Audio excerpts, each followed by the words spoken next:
order. Good afternoon. Do we have any public comment? None.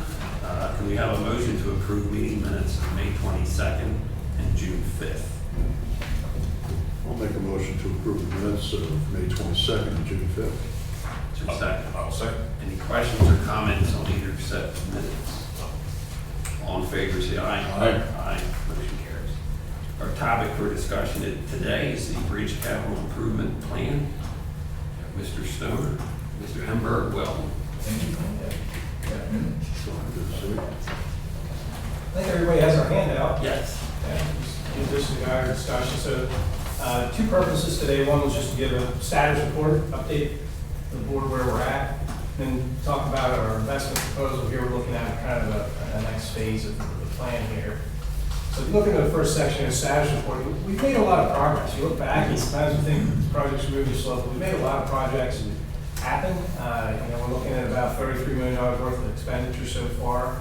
A little over half of that's been federal and state shares. So we're doing pretty well in terms of leveraging other funds. And you can see we went all the way back to 2014 when we did our first bridge over Fence Mill. And looking now at the second section there, the in-process projects, we have a lot on the horizon here for 2019 and 2020. So these are a lot of our bigger projects here. Bishop Road, Emergency Access Road, we just finished bidding that. That's out. Boards Bridge is under construction. Sample Bridge, we're looking at start later this year. Wolf Bridge, we're looking at start later this year. And then Coco and Hertzler will be next year. And then Slate Hill Road Bridge, we're trying to look at probably 2020, work with York County on that one as well. You can see our performance measures. As part of our capital improvement plan, we have performance measures set for functionally obsolete, structurally deficient, fracture critical, and closed bridges. And you can see we're really moving ahead with that, with those performance measures. With some of those, you see that we have, our goal is 5 bridges to be functionally obsolete or structurally deficient. There are historic bridges, ones that we're not going to replace in the future. So those 5 bridges will remain, and we'll see that throughout. But as we move ahead, that's our goal, to reduce the number of those structurally deficient bridges, and we're well along the path of doing that. When we look at the bottom of the projects in the queue, we have some projects right now in that 2023 to 2024 timeframe, and they're kind of our remaining bridges for consideration. So if you look, there's a lot of work here in the next year or two. Then we start to look at, well, what's next? The first one, there's McCormick Bridge. It's in Upper Allen Township. It's one we're looking at. It's a low-volume road. Could be a potential closure candidate. We're going to do some more looking at that, do some traffic counts out there and take a look at it. But the other 3 there, Roush Bridge is in Dickinson Township, Bergman Bridge is in, I believe that one's in West Pennsboro, and then Stonewall is, which township that's in? It's in the west, I believe. Don't have that. It is in the west. Yeah, I believe that one's Southampton Township. But in any event, you can see the backlog of work we have there. Be about close to $5 million worth of projects that are in the queue for that out year. So if you look in the back there, our challenges, we have a high number of projects right now that are going to bid or are currently underway, including the 100% locally funded Sample Bridge project. So that's, with that project coming on, that's $5-6 million project, 100% locally funded. That's creating some cash flow issues for us, and about a $2 million shortage in the program from 2020 to 2022. So this shouldn't be a surprise. We've been reporting to you that we're looking at our cash flow, how these projects cash flow over the program. And at some point, we may need to do a little borrowing to make these work. If we look further into the future, again, the cash flow issues there in 2024 to 2025 arise because we're doing those backlog projects, those projects in the queue, and most of those will likely be 100% local. So they're kind of our 2 challenges we're looking at now. The solution we've come up with, we're going to put forward for your review and comment, was first to secure a Pennsylvania State Infrastructure Bank loan or PIB loan for between $4.5 to $5 million to be over a 10-year payback period, which smooths our cash flow out, gives us the cash we need up front, smooths that cash flow out. And under that scenario, then we only have a few years with a small deficit, but we have to see how that works out with overages and underages of projects that are out there. So there may not be a deficit that we see if we go that route. The second piece of that will be to fast track Roush, Berger, and Stonewall bridges to 2021 construction, and then bundle those projects into one contract. So what that does for us is it takes them from the out years, moves them forward. With the borrowing that we're planning to do with the state infrastructure bank loan, it could free up more money then to do those projects sooner. So we see savings with inflationary costs. We get the projects done sooner, and then it offers us the opportunity to bundle those projects together as one contract. Reduce the cost. So at the end of the day, what we're looking at is that we're saving money, we're getting projects done sooner, and that borrowing, that state infrastructure bank loan really helps us do that, because it's compressing those, it's moving those projects forward, getting them done now versus waiting in the future. Potential savings, we think fast tracking those projects will save us around $500,000 of avoidance of inflationary costs. And then we think the bridge bundling would give us about a 5% savings in construction costs. We're estimating around $177,000 for those fast track projects. So that's kind of in a nutshell what we're proposing. Again, I don't think any of this should be surprised. We've talked that we may need to do this at some point to make our program cash flow, mainly due to the Sanford Bridge project as large as it is, and then those projects in the queue that are further out. That 177,000, that's our share, that's county. Yes. Oh, that's our, okay. Right, that's a conservative estimate of what bundling together would be at 5%, because it could be more, depends on what's out on the street. The inflationary cost, but the current cost of living for normal is like 2.8, 2.5%. Construction costs are in the 4 to 6% right now, just because the economy's booming and there's so much investment going on. So it really is smart to take advantage of lower interest rate programs to bring them forward. What is the interest rate? 2.5%. And we budget, we work with finance to budget our projections. They do an excellent job for us in helping manage the program and see where we're at funding wise. I believe we used 3.5% carry in our projections. I think we went conservative on that. 3.75. What's that? 3.75. 3.75. With the lending rate, you mean, or? Correct. Okay. Yeah. And I believe the PIB loan is 2.75. We went a little higher in our projections just to make sure that we're conservative. Yeah, and that 500 is just based on 4% inflation, so it can actually be a little bit higher. So the 2.5%, that's with the state infrastructure bank loan? Correct. Okay. And did we look at bond financing at all, or? We'll explore all of our options. It doesn't, we have to be the PIB loan. We'll talk to PFM to see if there's maybe something that's a little more attractive, but right now the PIB loan is a pretty decent rate, so Yeah.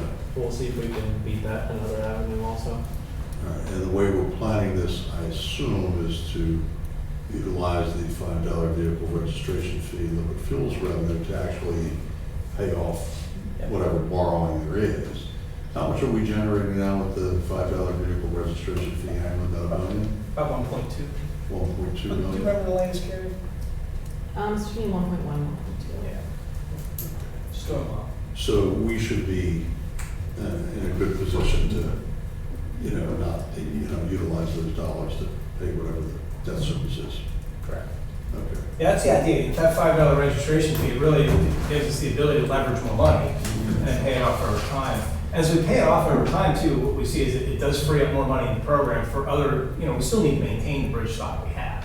So other needs will come up and it allows us to have funding to do that as well. So we're not cash strapped paying year to year for projects that come up in those years. What are the interest charges at 2.5%, say at 5 million, do we know?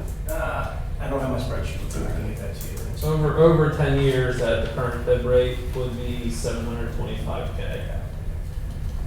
So if we pay it down quicker, which we possibly could pay it down quicker because of the $5 fee, would be over 5 years, it's $360,000. It's almost a wash. Right, and that's what we're looking at is Plus you get the bridges done quicker. Yeah. Yeah, that was something that Kirk asked me to take a look at. I'm sorry I didn't mention that, but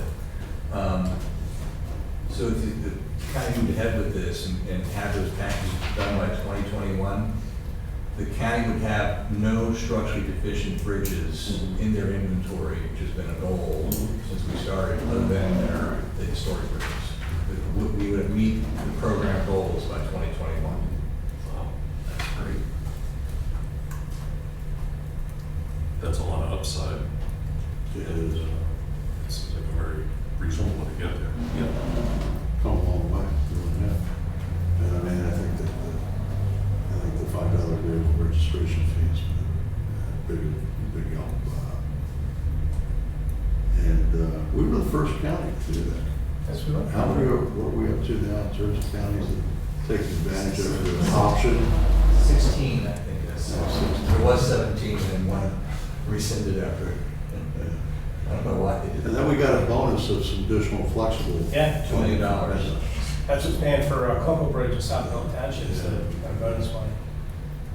Yeah, it's a good thing to keep it off the backs of our property taxpayers. And, you know, you have to deal with this, we have to. And I think one of the things about the borrowing that doesn't bother me is that, you know, I mean, these are purchases and once they're in, they're gonna last, you know, hopefully for 20, 30 years.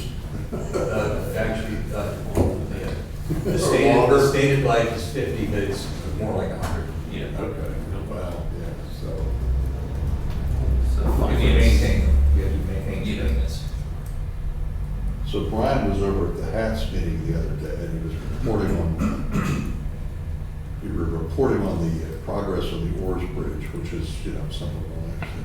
But what I learned, I didn't realize, apparently, do we have a video now of the, we're gonna put it on our website? The county does. People can actually watch to see the progress. Yeah, one of the Definitely businesses, some progress. one of the businesses up there, long before the project, had a webcam just because of the fantastic view if you ever been up there. And so now that all the trees have been cleared out, you get a perfect view of the bridge. Oh, So okay. I think you were trying to link that, right? Or- Yeah, I have to send that over to me, I don't have the link yet. Oh, okay.